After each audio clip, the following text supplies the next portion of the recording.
नमस्कार माझ्या छोट्या बालमित्रांनो, कसे आहात सगळे? मजेत ना? आज आपण आपल्या इयत्ता पहिलीच्या पुस्तकातली 35वी कविता मेंढी ही शिकणार आहोत. तर चला आपण या मजेदार प्रवासाला सुरुवात करूया. मऊ मऊ मेढी तुलायची, लोकर तिची गमलायची, लुबू लुबू गवतात बागडते, वाऱ्याच्या शेतात हुंदडते, झुळू झुळू झऱ्याचं पाणी पिते, बेंबे सुरात गाणे गाते, गळ्यात घालून बसते हात, तिचेही गाणे माझ्या गळ्यात. मऊ मऊ ठिपक्यांचा दाणे कळप, वेळही जाई झप झप झप झप. पण कविता सुरू करण्यापूर्वी मला एक सांगा बरं, तुम्ही तुमच्या आजूबाजूला कोणते प्राणी पाहता रे? जरा आठवा पाहू. हां, अगदी बरोबर. गाय, म्हैस, आपला लाडका कुत्रा आणि म्याव म्याव करणारी मांजर, हे सगळे आपले मित्रच आहेत ना, ज्यांना आपण घरी पाळतो. त्यांना आपण पाळीव प्राणी असं म्हणतो. आणि माहितीये, अशाच एका गोड पाळीव प्राण्याची आपली आजची ही कविता आहे.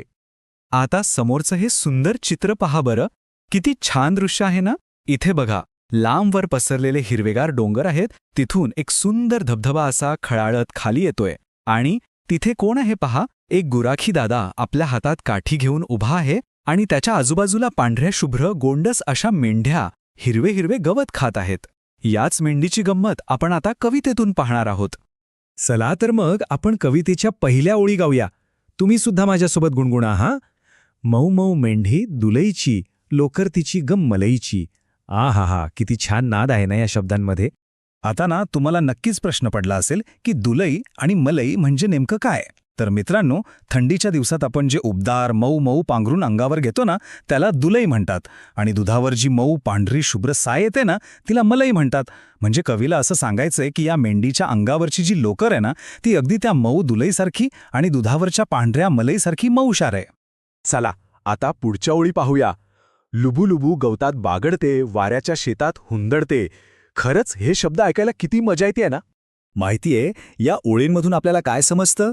तर ही छोटीशी मेंढी त्या हिरव्यागार गवतात अगदी लुबू अशी मजेत उड्या मारत आहे. जणू काही ती वाऱ्यासोबत पकडापकडीचा खेळच खेळत आहे.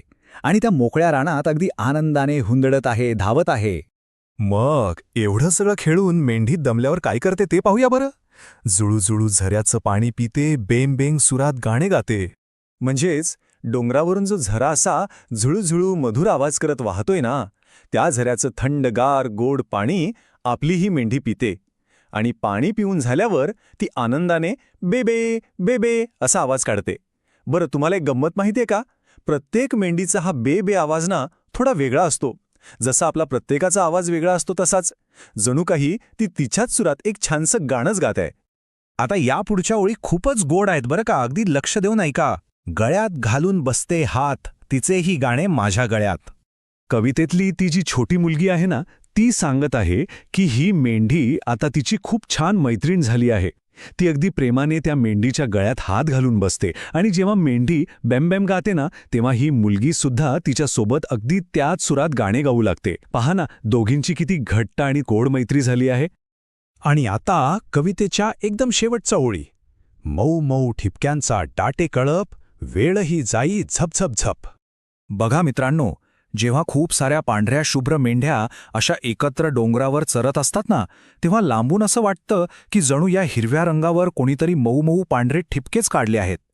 या सगळ्या मेंढ्यांच्या कळपाकडे पाहताना आणि त्यांच्यासोबत खेळताना एवढी मज्जा येते की आपला वेळ असा छप छप छप म्हणजे अगदी पटकन निघून जातो, हे आपल्याला समजतच नाही.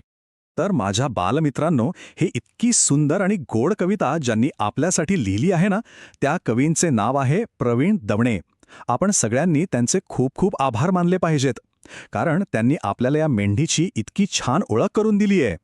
आता आपल्या कवितेच्या खाली पुस्तकात आपल्याला एक छोटासा आणि मजेचा अभ्यास दिला आहे. त्यात विचारले आहे की झप झप झप यांसारखे कवितेत आलेले आणि पुन्हा पुन्हा येणारे नादमय शब्द तुम्हाला शोधायचे आहेत. चला बरं, जरा आठवा पाहू, आपण कवितेत कोणते असे छान छान शब्द वाचले. अरे वा, अगदी बरोबर ओळखलत. पहा, आपले सगळे छान छान शब्द इथे आले आहेत.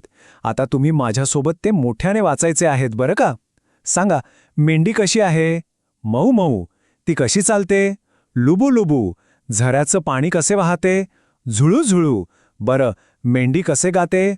बे बे. आणि वेळ कसा जातो? झपझप. एकदम शाब्बास. आता हे सगळे शब्द तुम्ही तुमच्या वहीत अगदी सुंदर अक्षरात लिहून काढायचे आहेत. तर माझ्या छोट्या मित्रांनो, आजची ही मेंढीची कविता तुम्हाला नक्कीच आवडली असेल, हो ना? आज घरी गेल्यावर ना तुमच्या आईबाबांना या कवितेबद्दल नक्की सांगा आणि तुमच्या सर्वात आवडता प्राणी कोणता आहे तेही त्यांना सांगा. आणि थोडा विचार करा, जर तुम्हाला मेंढीसारखा एखादा मौमौ मित्र मिळाला तर तुम्ही त्याच्यासोबत कोणता खेळ खेळाल? आणि हो, पालक आणि शिक्षकांसाठी एक छोटीशी विनंती. मुलांसोबत अशाच सोप्या आणि मजेशीर पद्धतीने अभ्यास करण्यासाठी Marathi smart school new syllabus या आपल्या चॅनलला नक्की सबस्क्राईब करा. आपण पुन्हा भेटूया अशाच एका नवीन आणि रंजक पाठासोबत. तोपर्यंत हसत रहा, खेळत रहा आणि मजेत शिका. धन्यवाद.